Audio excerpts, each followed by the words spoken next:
Já está conhecendo, né? Pastor André, fique à vontade, viu? Meus queridos e amados irmãos, eu vos saúdo com a paz do Senhor Jesus. Graças a Deus por esta oportunidade maravilhosa que Ele está nos concedendo de estarmos na sua casa, nesta escola bíblica de obreiros. E, sem dúvida alguma, Deus, Ele tem reservado, e o Espírito Santo de Deus já tem distribuído um alimento sólido para a nossa vida espiritual. Deus abençoe a vida do pastor Tércio, de todos os obreiros desta amada igreja, cada irmão, cada irmã, cada um dos que aqui tem chegado, você que veio de perto, você que veio de longe. Deus abençoe abundantemente a tua vida e que esta escola bíblica seja um marco de Deus para você, para nós, em nome de Jesus. Meus queridos irmãos, sem mais delongas, porque o tempo não para no porto, não apita na curva e nem espera por ninguém, eu quero chamar a sua preciosa atenção para um texto da palavra de Deus, bem conhecido, segunda epístola de Paulo, escrita a Timóteo, capítulo 2, e o versículo 15. 2 Timóteo, capítulo 2, versículo 15. Glória a Deus. Depois de um ensinamento, irmãos, tão glorioso que o Senhor nos concedeu, através do seu servo, pastor Esteves, nós já nos sentimos assim abastecidos, não é? E é como aquela comida, aquele alimento, aquele pão e aquela água que o anjo deu ao profeta Elias. Ele caminhou 40 dias e 40 noites. Mas se a gente guardar bem direitinho o que Jesus concedeu para a gente através do pastor Esteves, não vai dar para caminhar só 40 dias não. Vai dar para caminhar até a volta gloriosa de Jesus. Glória a Deus. Você encontrou 2 Timóteo, capítulo 2, versículo 15. Então vamos ler juntos, irmãos. Bem bonito, todos de uma só vez. 1, 2, 3.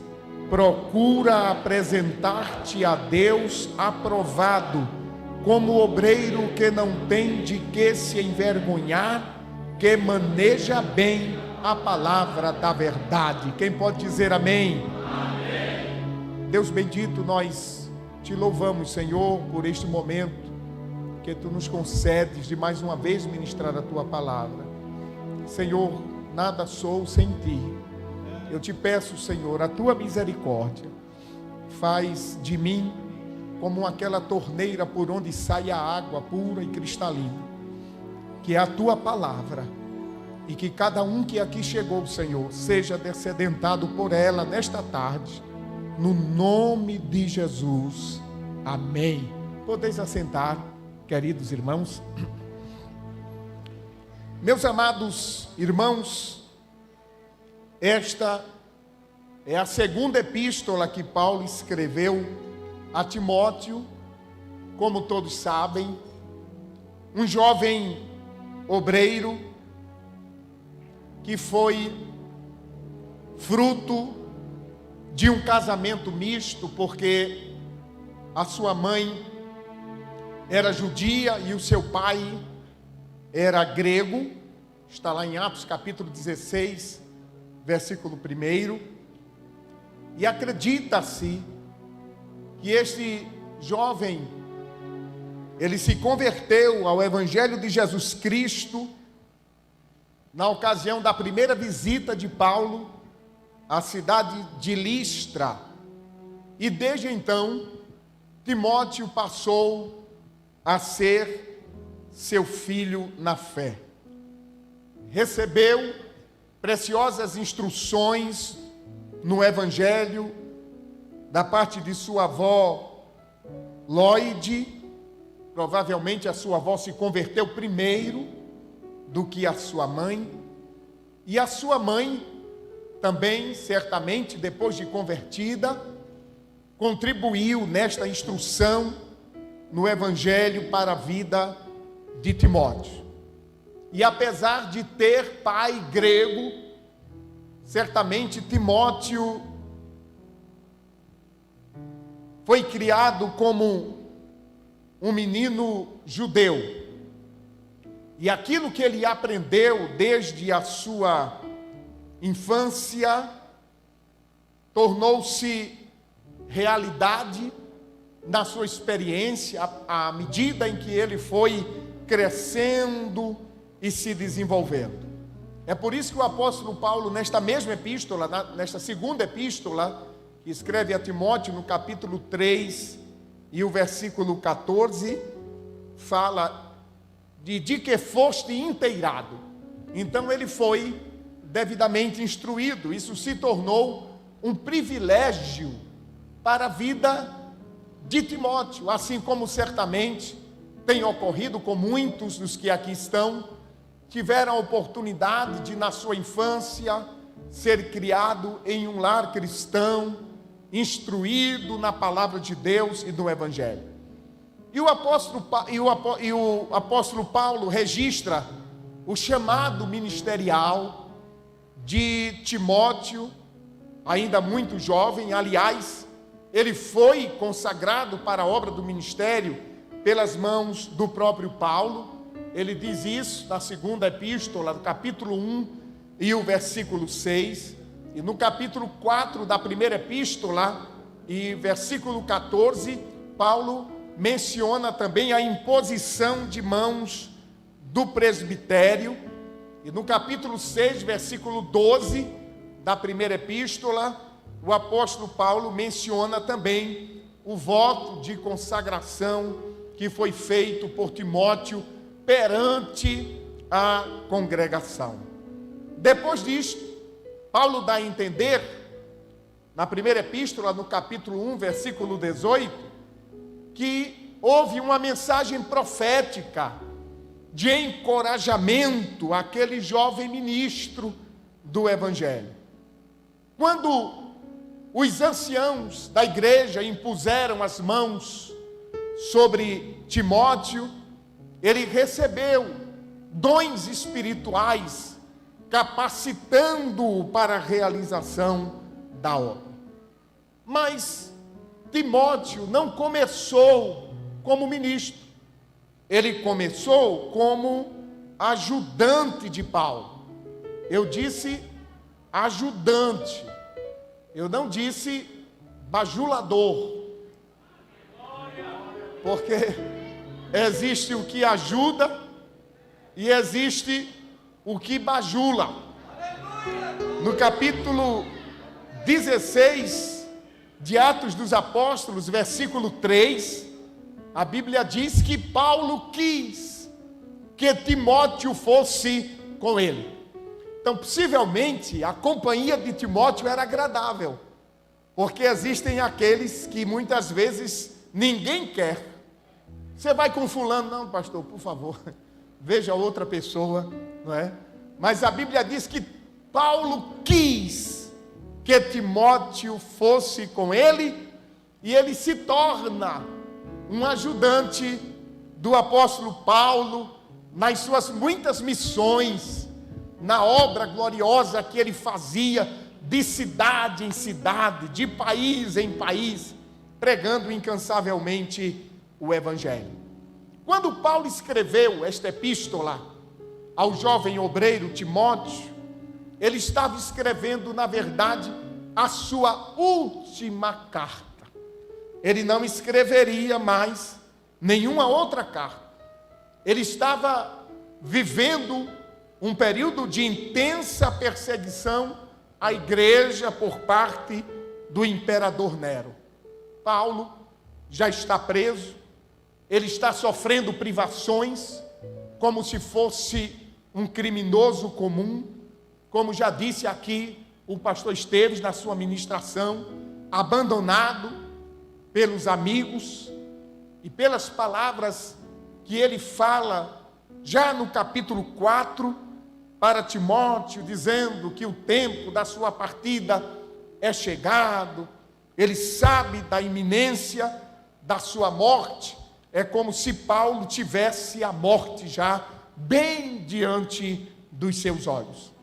Paulo começa essa epístola escrevendo a Timóteo, dizendo assim: Paulo, apóstolo. É por isso que eu não acredito que Paulo escreveu só para Timóteo, porque Timóteo já sabia que ele era apóstolo. Timóteo já sabia das credenciais de Paulo. Ele não precisava ficar repetindo as suas credenciais, aquilo que ele era, o seu chamado, os seus títulos. Ele não precisava reafirmar a Timóteo a sua chamada.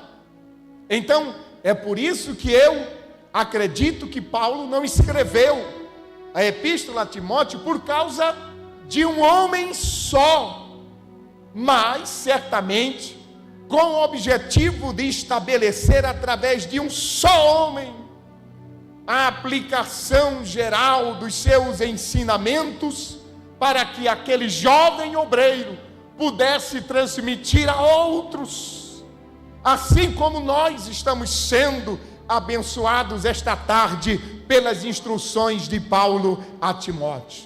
Ele queria, ou Paulo esperava, que todas as instruções, que o conteúdo desta epístola chegasse ao conhecimento de outras pessoas. E ele começa dizendo: Paulo, apóstolo de Jesus Cristo, segundo a promessa da vida que está em Cristo Jesus. Ele diz: Paulo, apóstolo de Jesus Cristo, pela vontade de Deus.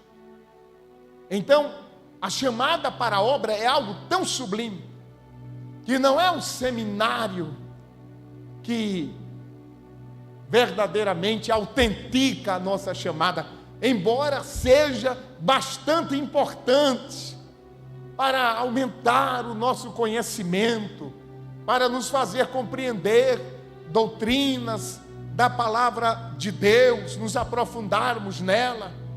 Mas este ofício, ele é tão sublime, que só quem pode autenticá-lo é Deus, é o Senhor Jesus Cristo. Ele é autenticado mediante um dom especial que é conferido de acordo com o desígnio de Deus. Paulo diz: eu sou apóstolo de Jesus Cristo pela vontade de Deus. E é importante que se diga isso, porque há outras maneiras de se chegar ao ministério sem ser pela vontade de Deus.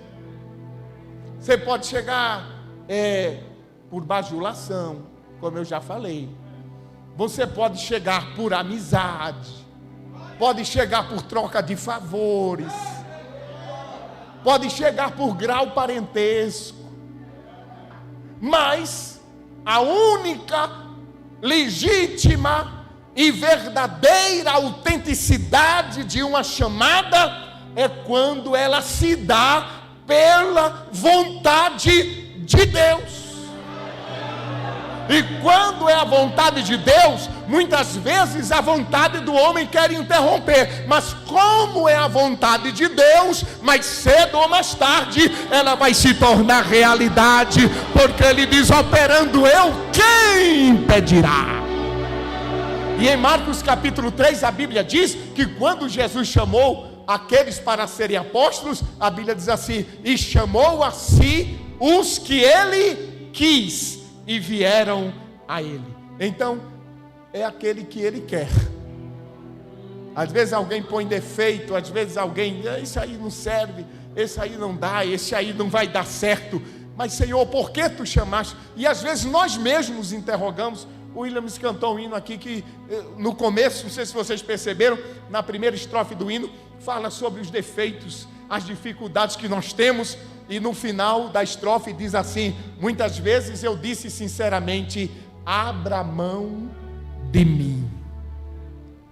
Às vezes, a gente, quando tem aquela consciência, isso foi falado na mensagem também, quando eu cheguei estava sendo falado isso, a consciência das nossas limitações, quantas vezes dobramos os joelhos e dizemos: Senhor, por que o Senhor me chamou?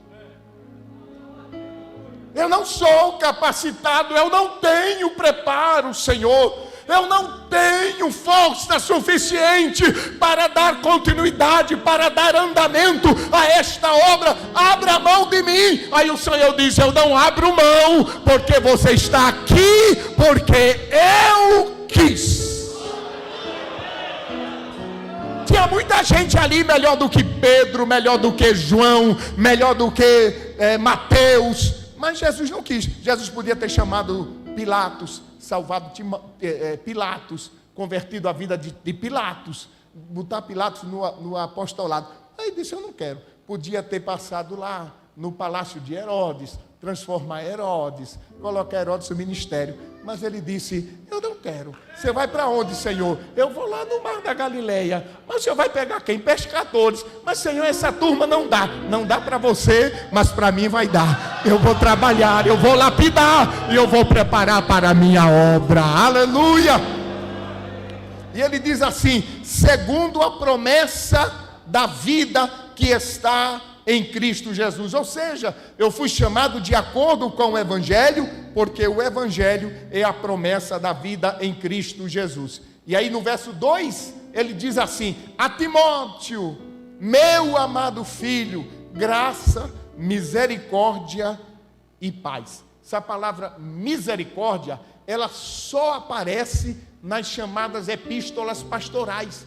Nas outras epístolas que ele escreve às igrejas, ele não inclui na saudação inicial a palavra misericórdia, mas somente nas epístolas pastorais. É como se os ministros, os obreiros, tivessem uma necessidade maior da misericórdia do Senhor sobre as suas vidas. Glória a Deus. Então, provavelmente Timóteo ainda estava lá em Éfeso quando esta carta foi escrita, e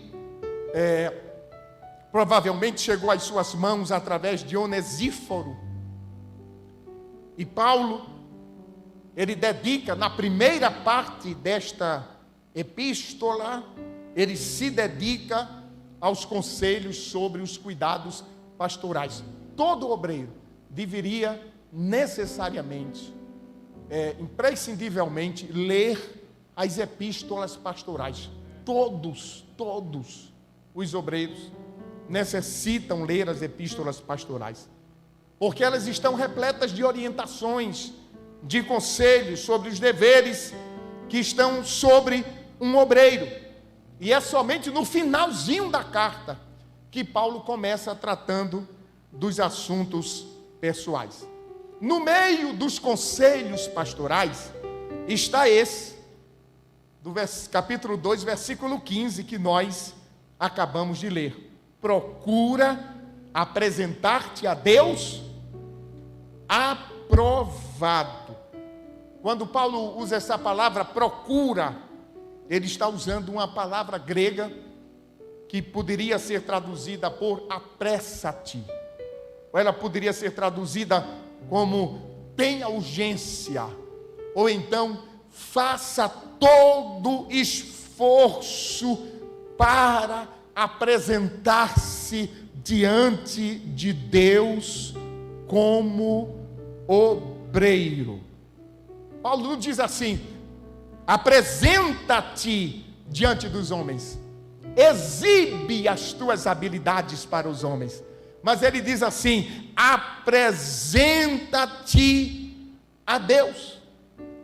Então Paulo está dizendo, você não tem que esperar o aplauso do povo, você tem que esperar a aprovação de Deus sobre a tua vida. Há muitos que são aplaudidos pelo povo, mas não são aprovados por Deus. E há muitos que são aprovados por Deus, mas não são aplaudidos pelo povo. As coisas não acontecem necessariamente assim, mas muitas vezes a aprovação de Deus e o aplauso do povo também, mas nem sempre acontece assim. Ele diz, olha, procura apresentar-te a Deus, esquece a ostentação diante dos homens, porque você vai prestar contas diante de Deus.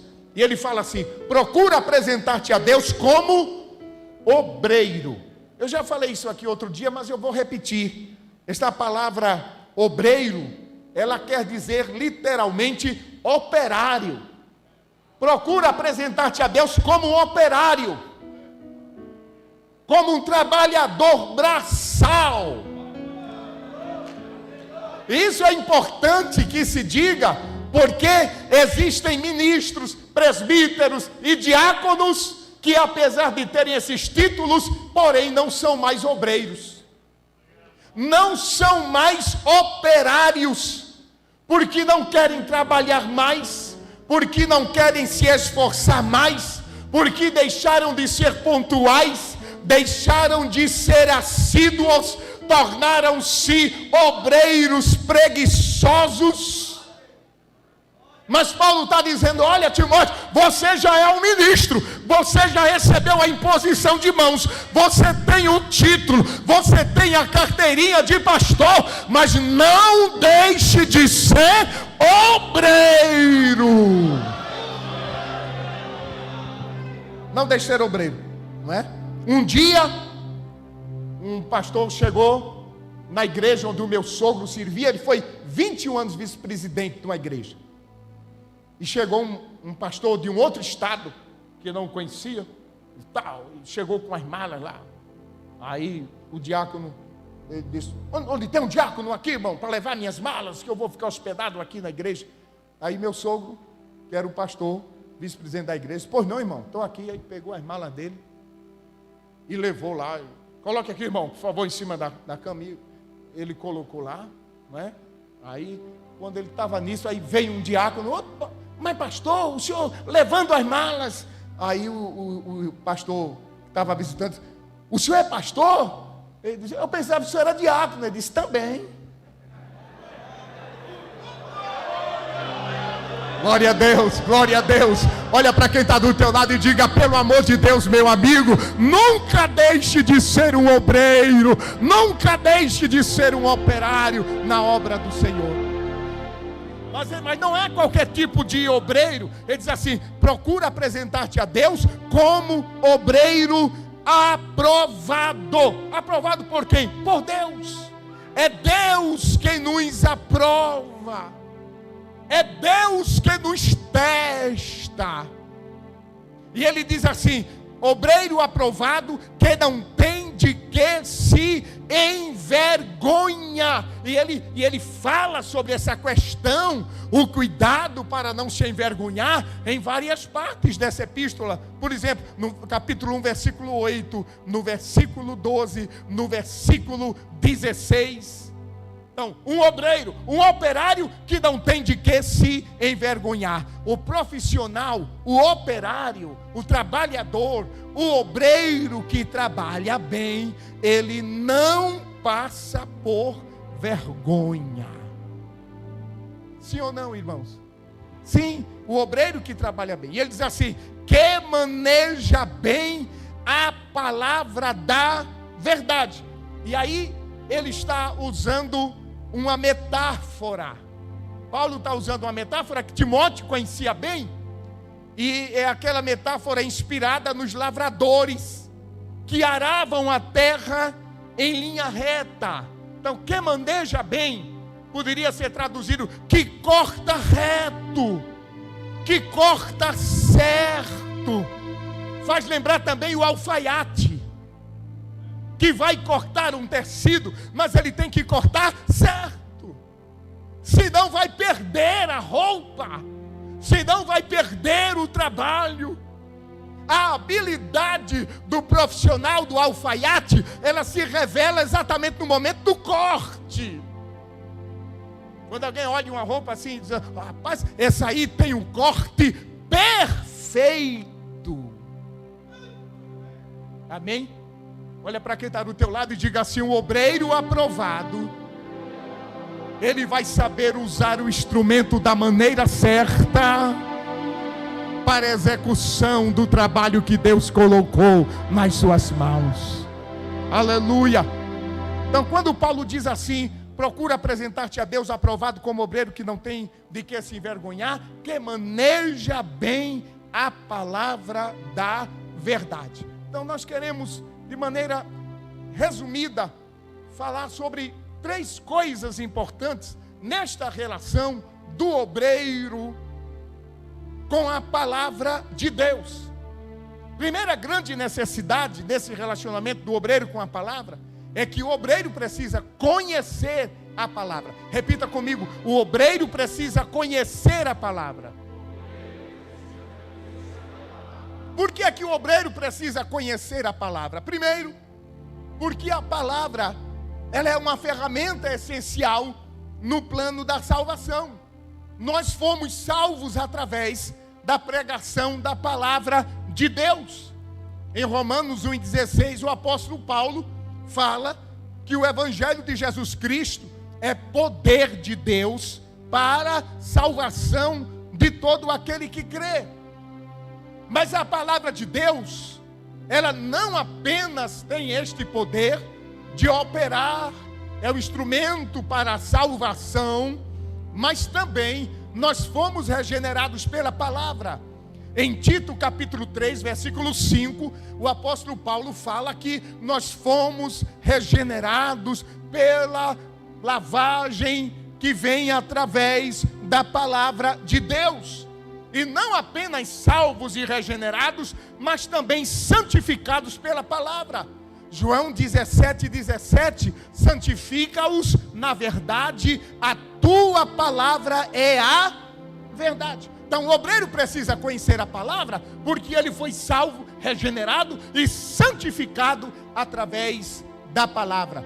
Mas em segundo lugar, o obreiro precisa conhecer a palavra, porque ela é a sua ferramenta de trabalho.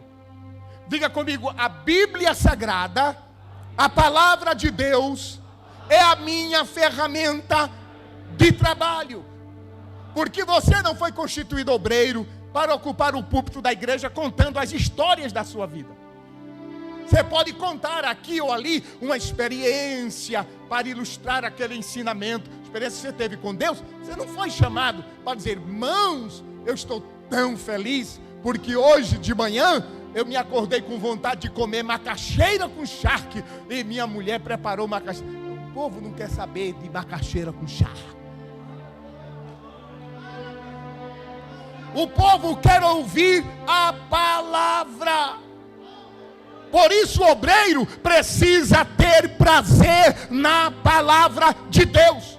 Colossenses 3:16, você pode recitar, inclusive decorado: a palavra de Deus habite em vós abundantemente em toda sabedoria, ensinando-vos e admoestando-vos uns aos outros.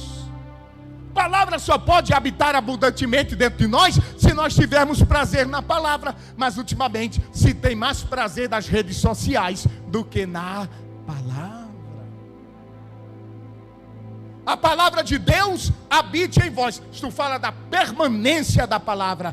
Abundantemente. Isto fala de se estar abastecido pela palavra. Em toda sabedoria, ensinando-vos e admoestando-vos. Isto fala do efeito ou do trabalho pedagógico da palavra, fortalecendo a comunhão entre os irmãos. Então a palavra de Deus, o obreiro deve conhecer a palavra, porque foi salvo através dela. Segundo, porque ela é a sua ferramenta de trabalho. Então nós precisamos ler a palavra diariamente. Não apenas quando você for pregar, quando você estiver escalado para dirigir um culto. Mas precisamos ter o santo hábito de ler a palavra diariamente. Porque aí nós estaremos também nos alimentando da palavra. Nem só de pão viverá o homem, mas de toda palavra que sai da boca de Deus. Então, procure apresentar-te a Deus aprovado como obreiro que não tem de que se envergonhar, que maneja bem a palavra da verdade. Primeira coisa que Paulo recomenda, o obreiro precisa conhecer a palavra. Por quê? Porque ela é ferramenta essencial no plano da salvação. Segundo, porque ela é a nossa ferramenta de trabalho. Terceiro, para evitar ensino equivocado. Nós precisamos, há uma necessidade da correta interpretação da palavra de Deus. Outro dia, em algum lugar, um obreiro estava ensinando: olha, irmãos, não pode pintar o cabelo, porque está escrito na palavra. Jesus disse que você não pode acrescentar um fio de cabelo, tornar um fio de cabelo seu branco ou preto. Então você não pode fazer isso. Outro dia, uma irmã leu aquele versículo lá de Abacuque, e ela era uma líder naquela igreja, e ela estava ensinando, e aquela parte lá do capítulo 3, né? O Senhor vai fazer os meus pés como os das corças. Essa irmã, a corça é uma ave. Isso é falta de conhecimento da palavra de Deus. Há muitos obreiros que, por falta de conhecimento, foram atingidos pela síndrome do papagaio. O que é que o papagaio faz? Ele ouve e repete. Ouve e repete. Ele analisa o que ouviu? Não. Ele processa o que ouviu? Não. Ele ouve e repete. Hoje de manhã eu estava pregando lá na igreja do pastor Esteves, e falamos aquela parte lá do cestinho onde foi colocado Moisés, não é? Dentro daquela arca que foi betumada, e a mãe dele colocou lá, e depois a filha do faraó encontrou, não é?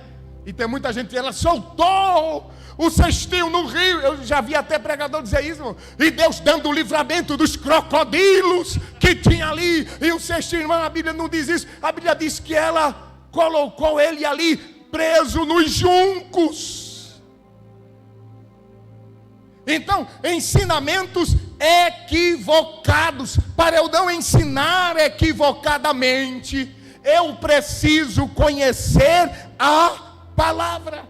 E quanto mais eu conheço a palavra, eu me aproximo mais de Deus. E quanto mais eu me aproximo de Deus, o meu relacionamento e a minha comunhão com Ele aumenta.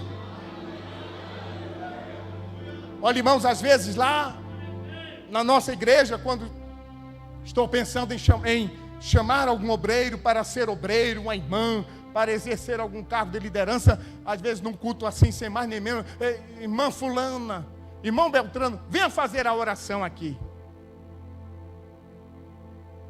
E é um teste. Camarada que não sabe orar direito, pastor Teste, é porque ele não desenvolve essa prática, não é? Eu já vi irmão orando e dizendo assim: Senhor, nós te abençoamos. Na oração. Eu já vi gente orando e no meio da oração misturou com testemunho. Senhor, muito obrigado pelo que você tem feito por mim, Senhor. Olha, essa semana, viu, meus irmãos, eu estive lá no banco e fui surpreendido quando eu passei o cartão, tinha um dinheiro lá, glória. O irmão estava orando, misturou oração com testemunho. O que é isso? Falta de costume de orar. Ou então, aquele crente que não tem palavra. Você manda ele orar, irmão fulano vai fazer a oração. Senhor, nosso Deus, nosso Pai que está no céu. Se não tiver alguém no meio ali para terminar a oração, acabou-se. Mas, irmão, eu fico sem saber o que dizer. Irmão, a comunhão não cresceu. Quando eu comecei a me aproximar da minha esposa, a gente jovem na igreja, eu queria namorá-la. Eu conversava com ela, pastor, tudo bem, tal, né? Tinha uma certa limitação. Depois a gente foi se conhecendo melhor. Aí vai ficando mais à vontade para conversar. E hoje casado, irmão. Vocês acham que hoje, 26 anos de casado, o nível da minha conversa com a minha esposa é o mesmo de quando eu queria namorar com ela? Ou será que a gente evoluiu?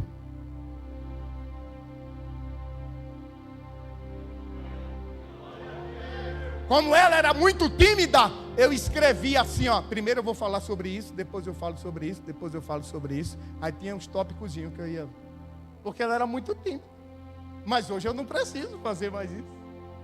26 anos de casados. Tem crente com 10 anos de crente, mas ainda não sabe orar. O que é isso? O relacionamento dele com Deus não está evoluindo. Nós precisamos crescer. E aí, irmãos, quando a gente não cresce, a gente é acometido pela infância permanente. Diga comigo, infância permanente. Paulo disse, escrevendo 1 Coríntios capítulo 3, versículos 1 a 6, ele disse assim, olha, não falta nenhum dom a vocês, é uma bênção, é um lilili, lá, pra cá, muita língua estranha, mas vocês são crianças. Porque tem divisãozinha, tem partidozinho. Ah, eu sou de fulano, eu sou de Beltrano. E eu queria escrever a vocês como a espirituais, mas eu não posso. Eu estou escrevendo a carnais. Porque vocês são crianças. Então Paulo está dizendo, vocês não cresceram. Em outra parte, Paulo fala sobre a necessidade de crescermos até alcançarmos a estatura de varão perfeito. Isso significa maturidade. Maturidade espiritual. Irmãos, crente que não cresce, ele não procede daquela forma que o pastor Esteves pregou aqui. Ele estava falando sobre dar, repartir. Criança tem dificuldade de repartir.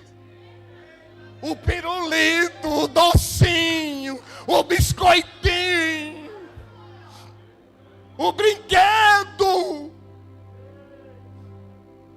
E tem crente, tem obreiro que não cresceu espiritualmente, continua criança, e a oração dele é só pedindo bênção, pedindo dinheiro, pedindo carro, pedindo casa.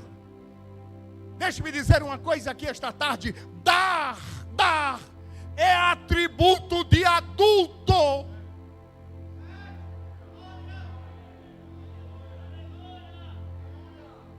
Nós precisamos buscar este crescimento. Nós muitas vezes estamos mais interessados na manifestação dos dons espirituais do que na manifestação do fruto do Espírito, na produção do fruto do Espírito. Basta dizer, tem um pregador ali que o Senhor usa ele para curar. Aí não, vai superlotar. Diga comigo, porque crianças. Diga, porque crianças gostam de espetáculo.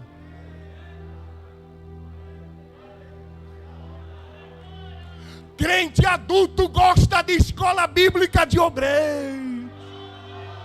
Crente adulto gosta de escola bíblica dominical. Crente adulto gosta de culto de doutrina. Porque adulto.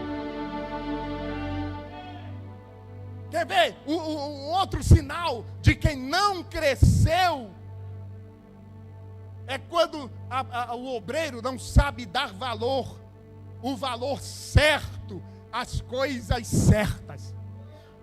Isso é sinal de imaturidade. Pode pegar uma criança e mostrar para ela uma cédula de R$100, uma criancinha. Cédula de R$100 é um chocolate ou então um sorvete. O que é que você quer? O sorvete ou esse papel aqui? Uma cédula de R$100. O que é que vocês acham que elas vão querer? Porque ela ainda não consegue discernir que com aquela cédula de R$100 ela pode comprar dezenas de sorvetes daquele.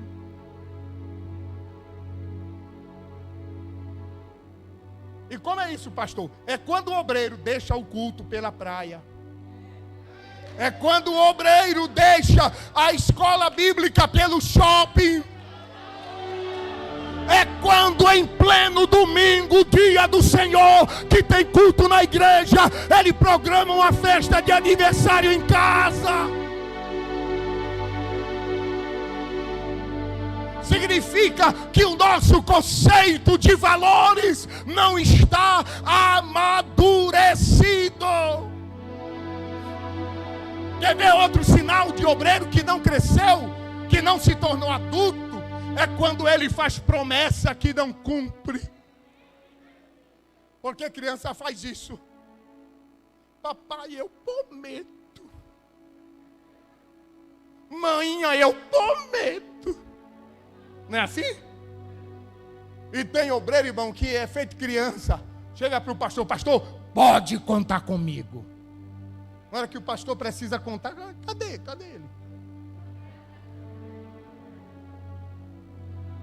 Pastor, pode deixar que eu vou fazer.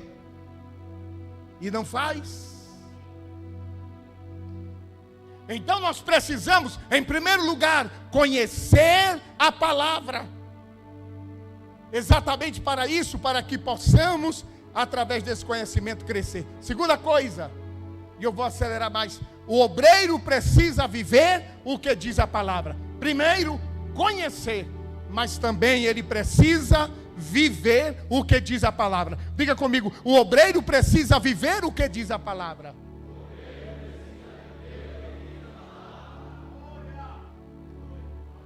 Ou seja, o obreiro precisa comer do mesmo alimento que ele está servindo à igreja.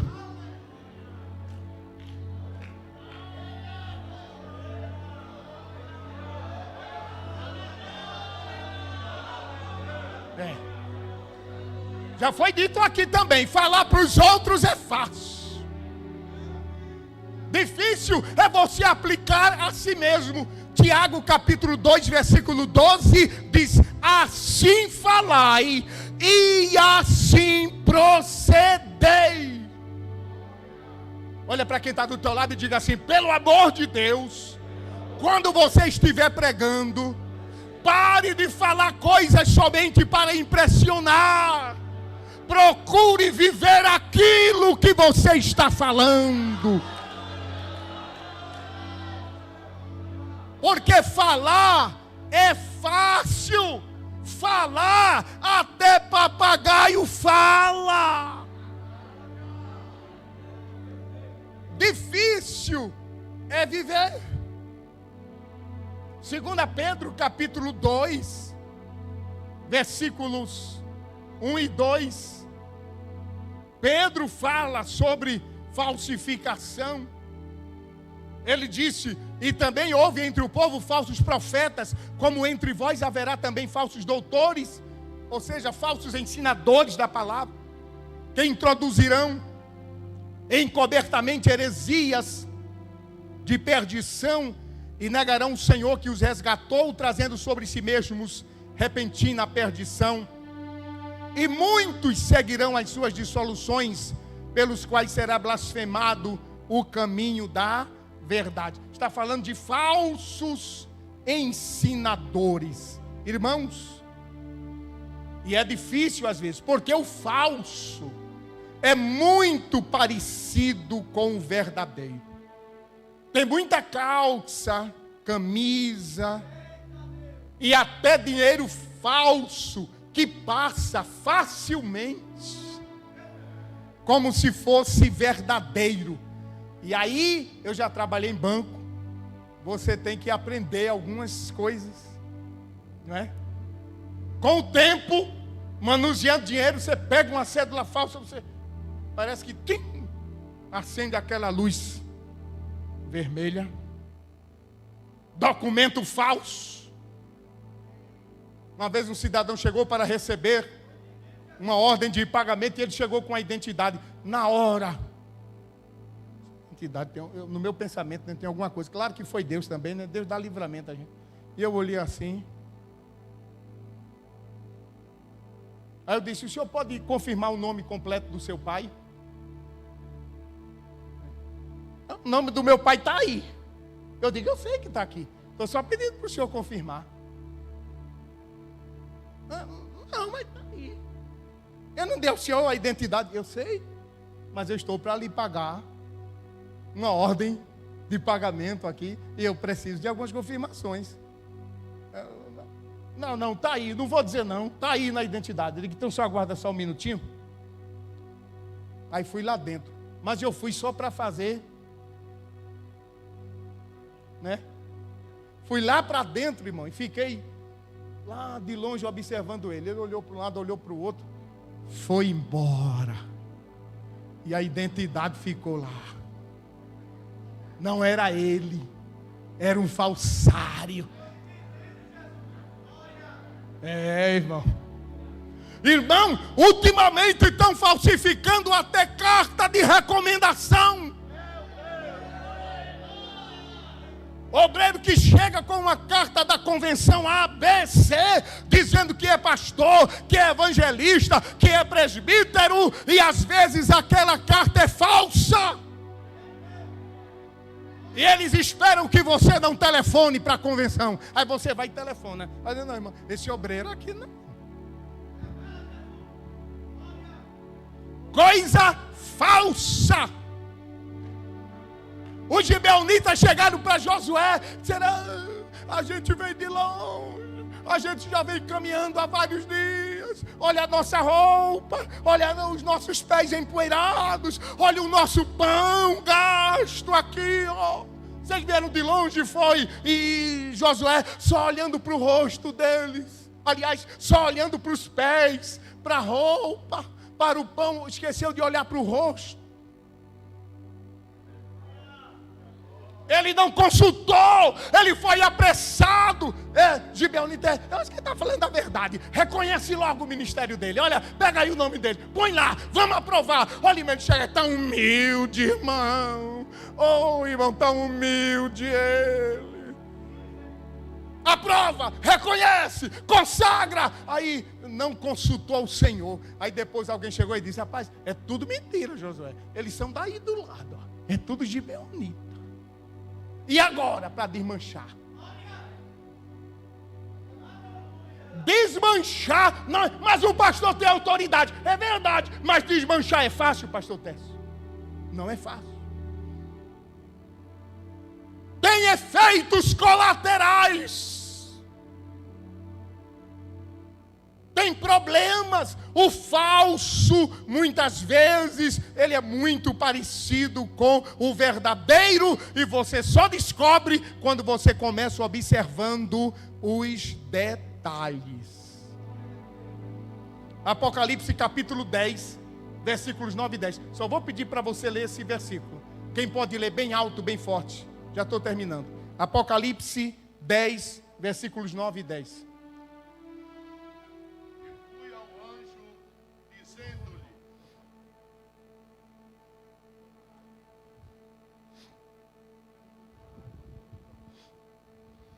E fui ao anjo, dizendo-lhe, dá-me o livrinho. E ele disse-me, toma-o e come-o, e ele fará amargo o teu ventre, mas na tua boca será doce como mel.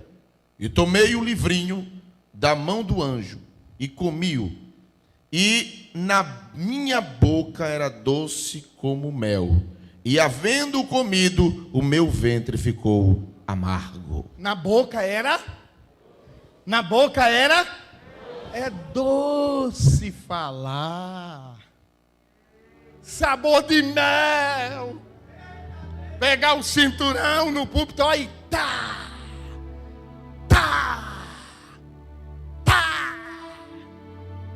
Mas quando ele comeu, ele disse, lá no meu ventre fez um ribuliço.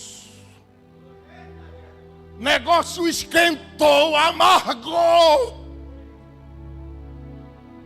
Olha para quem está do teu lado e diga assim, falar é fácil,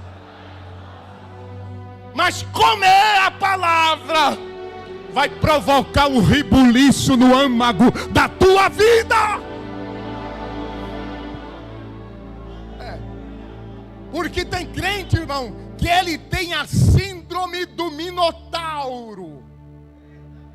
Na mitologia grega, irmãos, era um monstro que era metade homem, metade touro.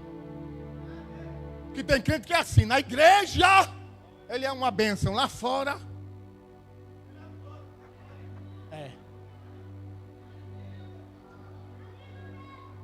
É como disse um pregador, quando Jacó chegou para pedir a bênção de Isaac, Isaac passou a mão assim. Aí disse, o braço é de Jacó, mas a voz é de... Aliás, o braço é de Esaú, mas a voz é de Jacó. Tem crente que é assim, irmão. Na igreja a vozinha dele é de Jacó. O braço dele é de Esaú lá fora. É o crente minotauro. Ele é crente só pela metade. Lá fora, se ele é provocado, ele tira a roupa de crente. O bombeiro pode tirar a roupa de bombeiro quando chega em casa. O militar pode tirar a roupa de militar quando chega em casa. O médico pode tirar a roupa de médico quando chega em casa. Mas o crente não pode tirar a roupa de crente. Onde ele chegar, é crente no trabalho, é crente na rua, é crente no trânsito, é crente dentro de casa. Aleluia.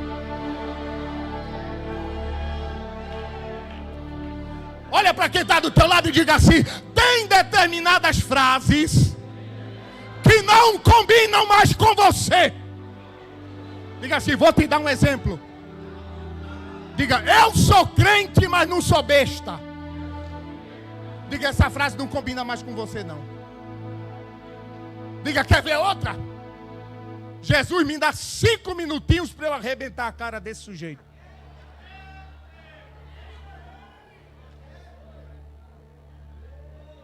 Não dá não.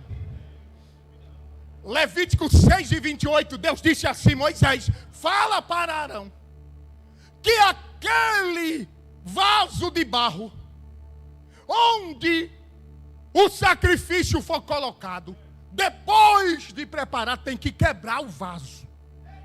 Pronto. O sacrifício bateu ali, pronto, quebra o vaso. Tem algum vaso quebrado aqui, irmãos? Quebrantado pelo Espírito Santo de Deus. Aleluia. Glória a Deus. Jesus disse em João 6, versículo 53 até o 57: quem não comer a minha carne e não beber o meu sangue, não tem parte comigo.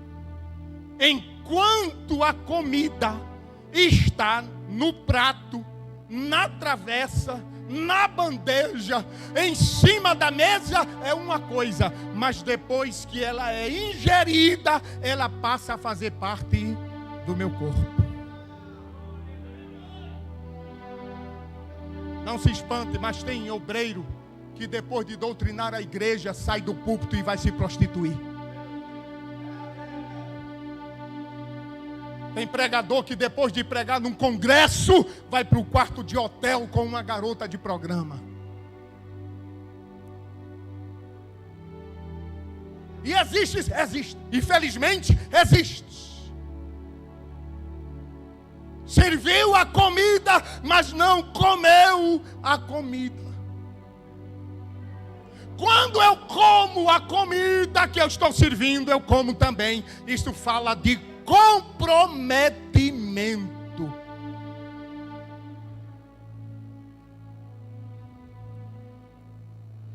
E o pessoal não gostou não desse discurso de Jesus. Mas esse discurso é duro.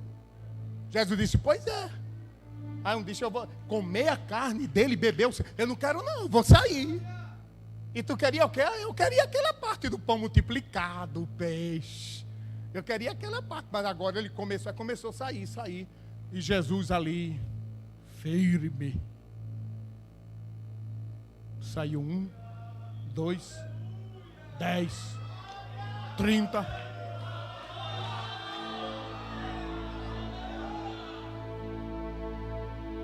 Jesus olhou, ficaram os 12 e disse assim: e vós? Não quereis me deixar também?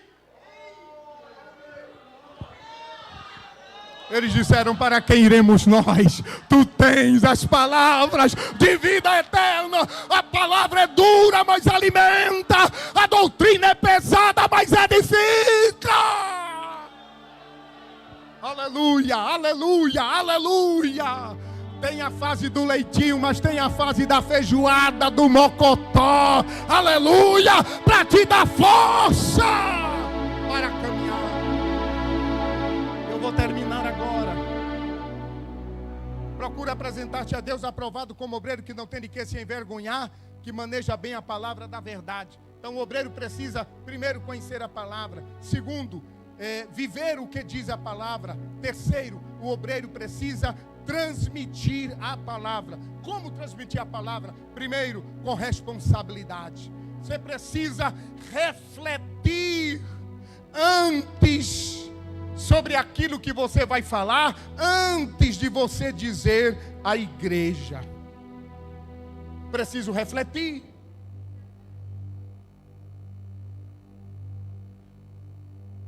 Eu preciso refletir. Irmãos, eu vi alguém dizer uma vez: irmãos, eu quero chegar no céu, nem que seja para ficar lá no quintal.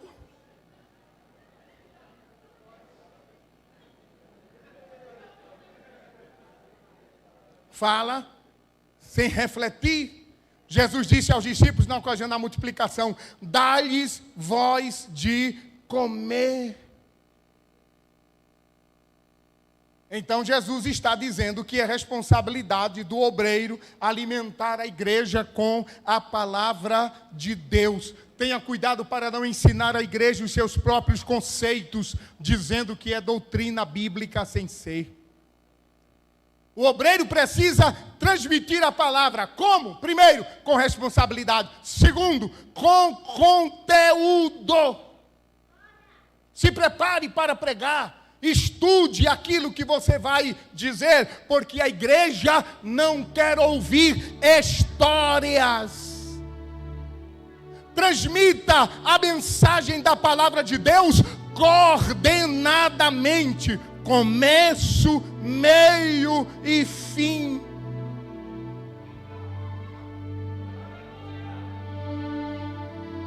A mensagem, ela precisa ser completa. O conteúdo da pregação precisa ser bíblico, cristocêntrico, teológico, evangélico. Procure transmitir a palavra da melhor maneira possível. Até na pronúncia. Deixe-me dizer, não existe Jerusalém. É Jerusalém.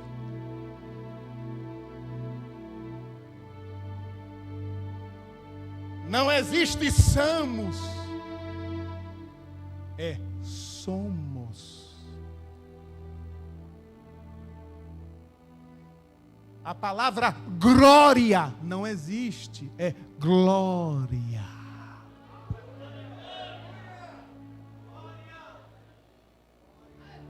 Ah, irmão, Jesus não quer saber disso não. Irmãos, nós precisamos procurar melhorar a cada dia. Quando você se prepara para pregar, o nível em que você procura preparar a mensagem, o sermão, o ensinamento, demonstra o valor que você está dando àquela oportunidade que você está recebendo. Boa comunicação, boa informação, preparo espiritual. Já pensou um pregador que não consegue falar nem o nome Deuteronômio? Teve um que se enrolou tanto no livro do Doutor Antônio.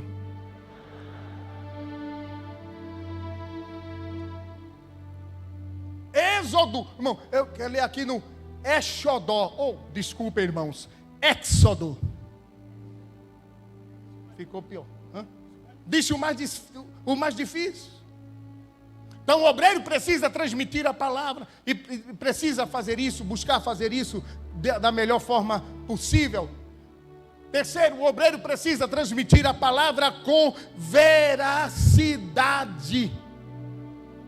Não usar palavras mentirosas.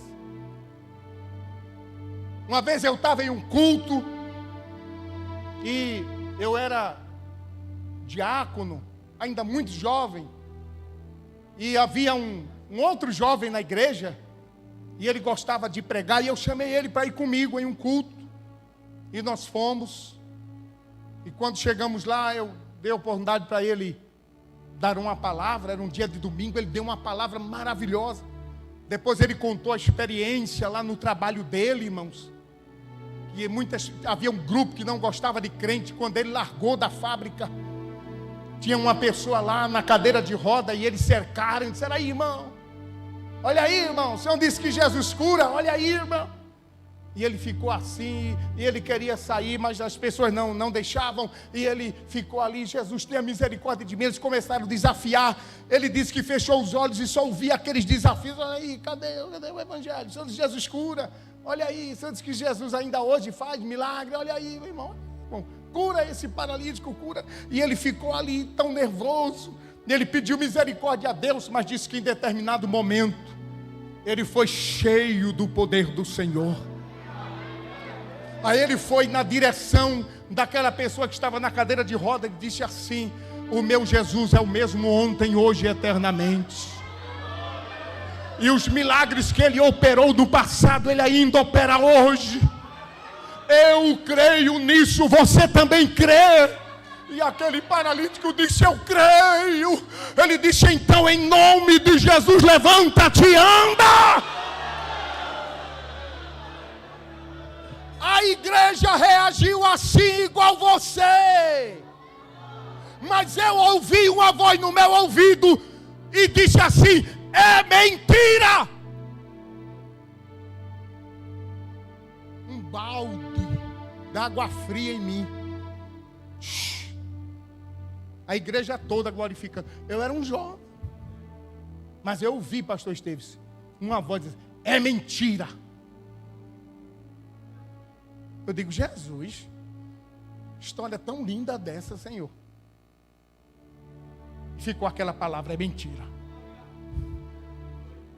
O culto prosseguiu, foi uma benção. Terminou, a gente estava voltando. Ônibus vazio, domingo de noite, né? Sentamos juntos. Eu disse: foi uma benção o culto, não foi? Disse: foi. Maravilhoso, foi. Só que o Espírito Santo me disse que aquela experiência que você contou é mentira. Irmãos, ele era bem branquinho, cabelo de fogo. Ele ficou, ó. Pensei que ele ia explodir. Ficou vermelho.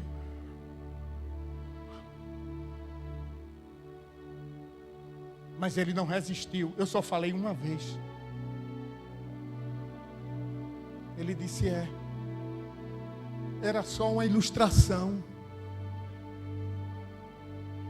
Eu disse: não precisa ilustrar com mentira. É um contrassenso você pregar a palavra da verdade usando palavras mentirosas. Ele baixou a cabeça e disse: não, um pregador, um amigo meu, disse que quando a gente pregasse sempre era bom ter uma ilustração. E ele disse que se a gente não tivesse uma ilustração, uma história que tivesse lido, ou alguma experiência própria de alguém para contar, a gente podia criar uma. Aí eu criei essa. Fale a palavra de Deus, mas fale a verdade. Ei, irmão, você não precisa inventar como foi a sua conversão. Ei, irmão, eu era assim, eu era não sei o quê. Não, irmão. Para que está inventando história? Fala a verdade. Bom, eu tive o privilégio de ser criado num lar cristão. Meus pais me ensinaram a palavra e Jesus me ajudou. E até aqui tem me mantido de pé na sua presença. Pronto! Não precisa inventar nada. Com a autorização do pastor, coloque-se de pé. Diga comigo: o obreiro precisa transmitir a palavra com responsabilidade, com conteúdo, com veracidade, mas também com poder. Com a autoridade que vem do Espírito Santo de Deus. E olha, irmãos, o poder e a autoridade da transmissão da palavra é resultado do nosso comprometimento com a palavra.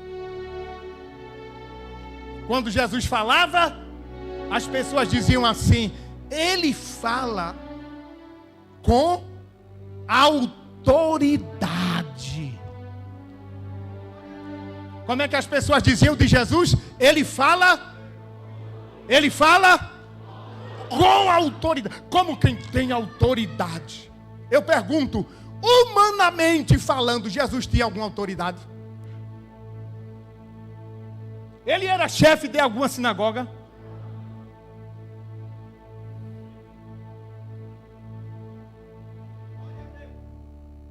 Ele era líder religioso?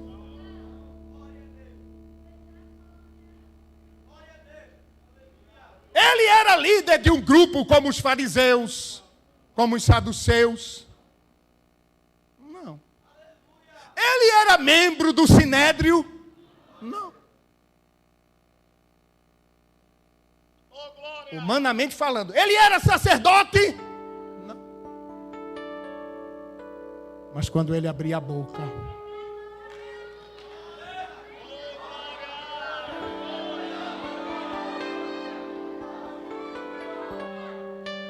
teve uma vez que ele se levantou no meio da tempestade.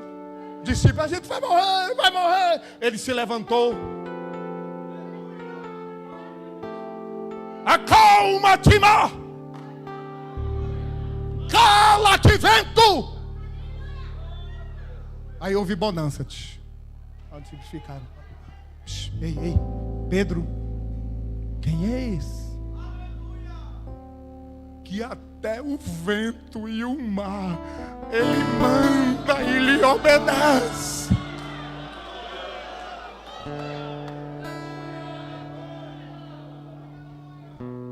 Autoridade.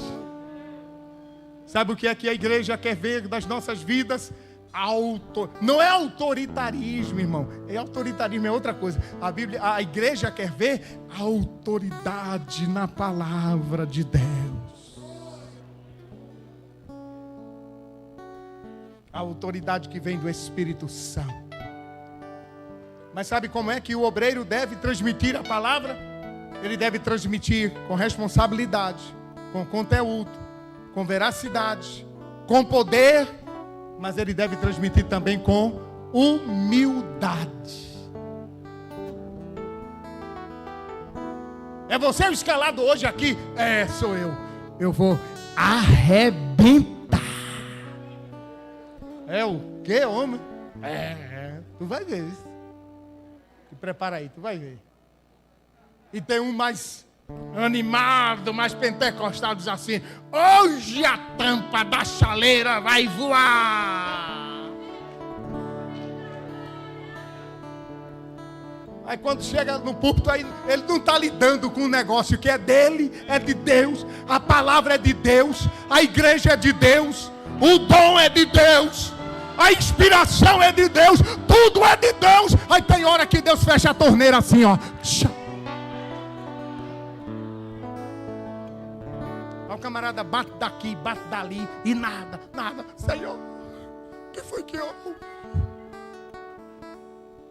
O Senhor diz: é porque eu sou o dono, é porque a glória é minha, é porque o nome que tem que ser exaltado é o meu, é porque não te pertence, pertence a mim. A Bíblia diz que os dons são distribuídos para a igreja, para aquilo que for útil. Aleluia.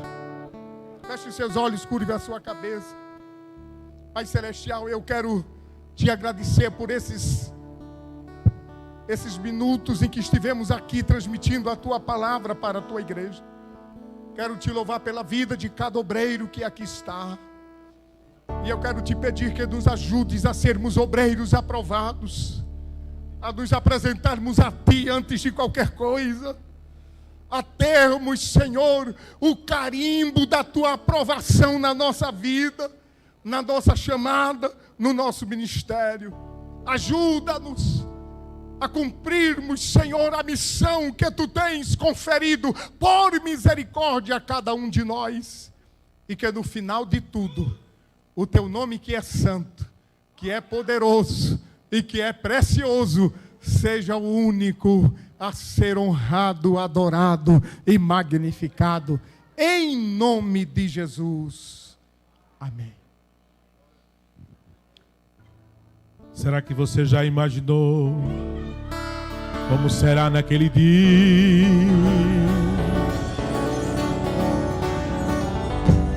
Quando você entrar no céu ao lado de Jesus, como será?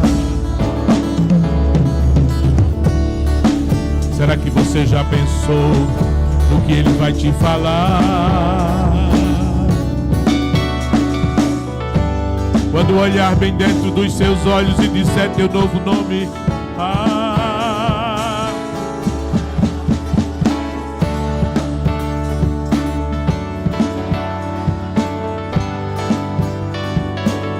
e sua vida inteira consagrar a Deus, valeu a pena obedecer. Naquele dia,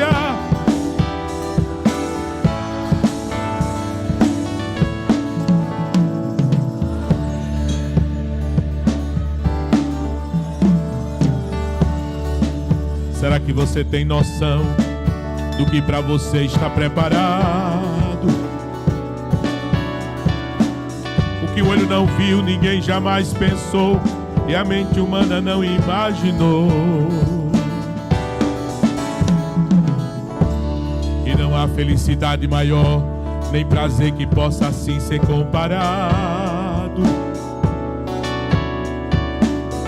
como tocar no rosto de Jesus e receber aquele abraço. Valeu a pena esse. Canta, canta.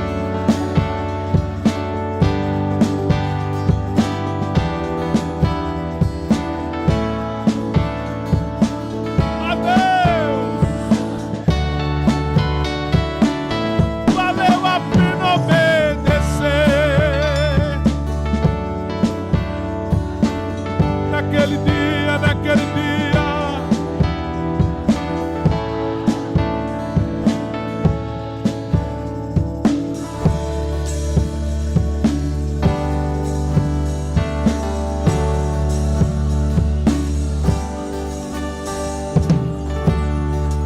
será que você já parou para pensar? Está tão perto esse dia. É hora de se preparar e de sua vida santificar. Jesus está voltando. E a igreja vai viver o momento mais lindo da sua história. Pois o céu está preparado, pronto para cantar sua vitória.